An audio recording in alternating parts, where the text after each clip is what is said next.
कलाहांडी जिला कनिष्ठ शिक्षक शिक्षयित्री स्कीमाटिक संघ द्वारा 3 दफा दाबी नहीं विशाल शांतिपूर्ण शोभायात्रा करा भवानीपाटना स्थित बीएम हाईस्कल हजार हजार शिक्षक शिक्षयित्री रणहुंकार गर्जन कर जिलापाल अफिस जाई महोदय जिलापाल को दाबीपत्र उपस्थापन कर प्रथम दाबीटी थिला चुक्तिभित्तिक को हटाई रेगुलार करा जाऊ। द्वितीयटी है एनओसी दि जाऊ एवं तृतीय दाबीटी थिला शिक्षयित्री मानक पीरियडिक लीव दि जाऊ। रेगुलार शिक्षयित्री यही लीव्र सुविधा नहीं पारुछंती किंतु चुक्तिभित्तिक शिक्षयित्री को लीव्र सुविधा दि जाऊ नहीं।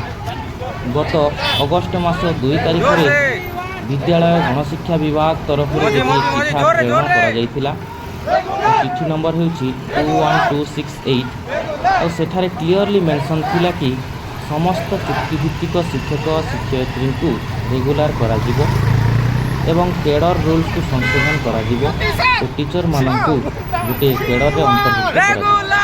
किंतु दुखर विषय यह जे ठीक 5 दिन गला पर चिठी को प्रत्याहार कर दिया गला।